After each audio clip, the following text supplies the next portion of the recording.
Oi, gente. Eu já tinha antecipado para vocês que isso provavelmente iria acontecer em um vídeo anterior e aconteceu.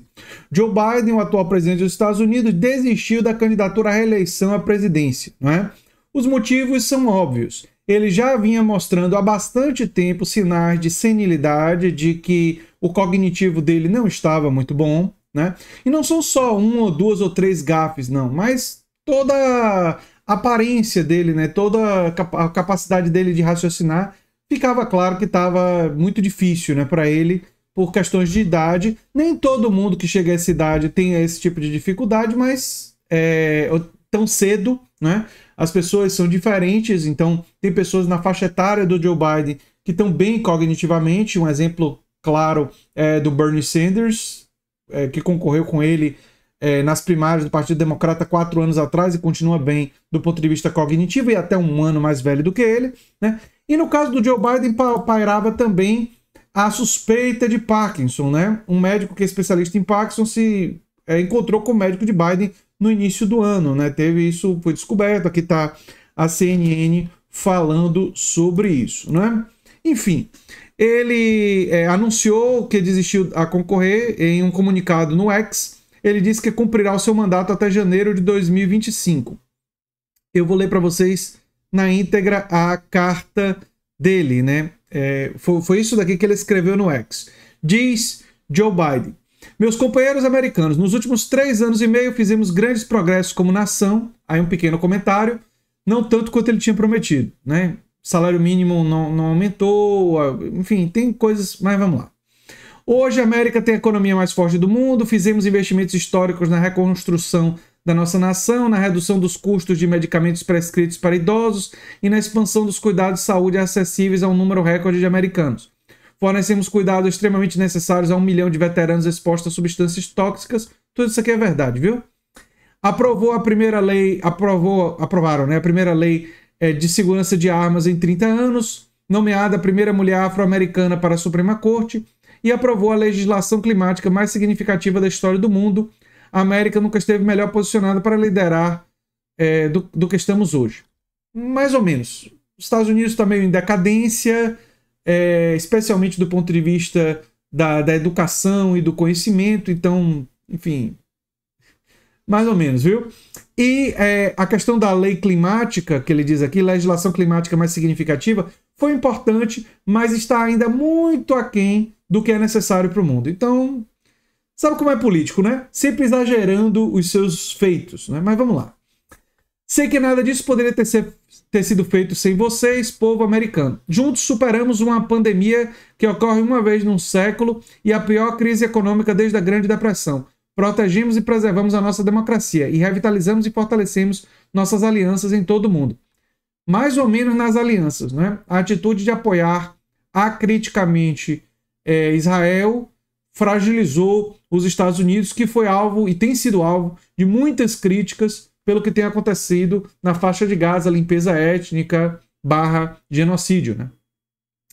Aí ele diz: falarei à nação ainda essa semana com mais detalhes sobre a minha decisão. Por enquanto, deixe-me expressar minha mais profunda gratidão a todos aqueles que trabalharam tanto para me ver reeleito. Quero agradecer à vice-presidente Kamala Harris por ser uma parceira extraordinária em todo esse trabalho, e deixe-me expressar o meu sincero agradecimento ao povo americano pela fé e confiança que depositou em mim. É provável que seja a Kamala Harris a escolhida para seguir no lugar dele, mas não há certeza sobre isso.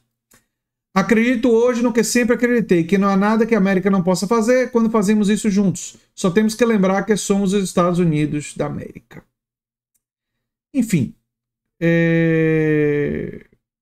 claramente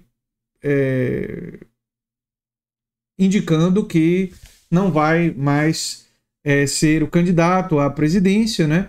Isso não garante que Donald Trump será derrotado. Isso é uma coisa importante que todo mundo tenha clareza, né?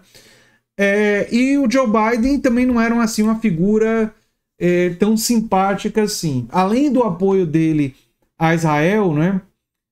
Além disso, né? Ele foi uma pessoa que prometeu muitas coisas para o campo progressista, para a ala mais à esquerda do Partido Democrata, que é a ala do Bernie Sanders, da Alexandria Ocasio-Cortez, né? Eu digo mais à esquerda porque o Partido Democrata é um partido de centro-direita, né? É um partido liberal, é um partido que defende essa concepção do neoliberalismo, é um partido muito ligado aos interesses das grandes corporações empresariais.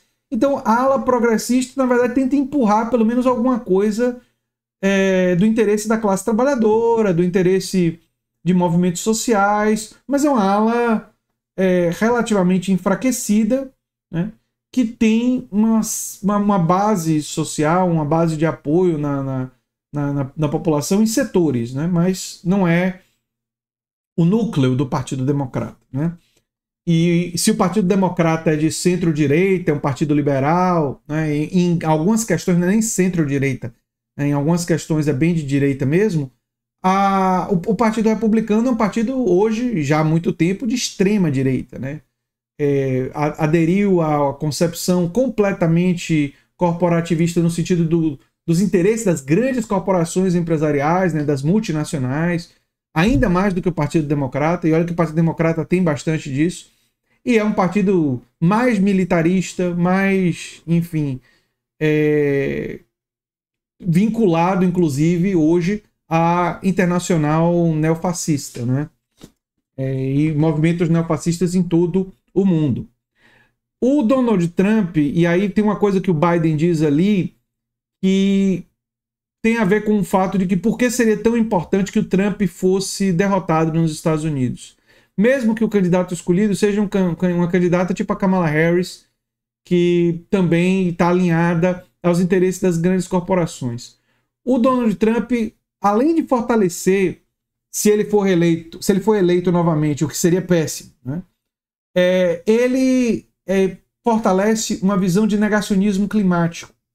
Ele fortalece uma visão de que não precisamos nos importar com a questão ambiental. E isso lançaria nos Estados Unidos e o mundo numa direção muito problemática do ponto de vista climático, do ponto de vista do combate ao aquecimento global. Então aí nós estamos, e além disso, fortaleceria a extrema-direita em todo o planeta. É por isso que é importante, né? E tomara que a pessoa escolhida que vai enfrentar o Trump o derrote, né? Apesar da gente saber que passa bem longe de ser alguma figura cujos valores nós aqui, por exemplo, temos qualquer identidade, porque não vai ter, né? Predominantemente não vai ser uma pessoa que vai fazer críticas à atuação dos Estados Unidos em Israel, por exemplo, né? O apoio que os Estados Unidos deu a Israel seria muito melhor. Agora, só de ser uma pessoa que não tenha feito o que o Biden fez, que é apoiar tão acriticamente Israel, se for uma pessoa que pelo menos não tem essa carga, já vai ter uma certa vantagem do ponto de vista eleitoral, mesmo que essa figura não tenha críticas tão vorazes quanto as feitas por canais progressistas lá nos Estados Unidos, né? Por exemplo, o canal do Kyle Kalinske, o Secular Talk, ou o TYT, The Young Turks, né? São alguns dos canais de esquerda que foram bastante críticos da atuação dos Estados Unidos nesse massacre, né? Nesse absurdo humanitário que vai entrar aí, lamentavelmente, para uma história bastante negativa, né? Não só de Israel, mas dos Estados Unidos também e do mundo, né? Porque muitos países ficaram de braços cruzados. Era esperado que o Biden desistisse, né? E pelas questões fisiológicas dele mesmo. E agora vamos aguardar para analisar quem é que vai substituí-lo nessa disputa presidencial, que é importante para o mundo todo, né? Não é importante só para os Estados Unidos. Então o resto do mundo e nós aqui no Brasil devemos ficar de olho, porque se lembrem que Donald Trump apoia com muito entusiasmo Bolsonaro, Flávio Bolsonaro, a família Bolsonaro. Os Bolsonaros são muito entusiastas do trumpismo, né? E se o trumpismo for vitorioso lá, vai pressionar para favorecer os Bolsonaros aqui. Mas nossas instituições não podem se amedrontar e tem que seguir em frente e finalmente responsabilizar essas pessoas pelo golpismo, né? O que acredito que não deveria ter relação com o que acontece nos Estados Unidos, mas infelizmente política global e muita coisa que acontece por lá acaba influenciando coisas que acontecem aqui também. Eu sou André Teixeira Jacobina, o canal é a Nova Máquina do Tempo, e se você gosta do que a gente faz, já sabe o que fazer. Quem sabe vira membro, apoiador ou faz um dos nossos cursos. Um abração e até o próximo vídeo. Tchau, tchau.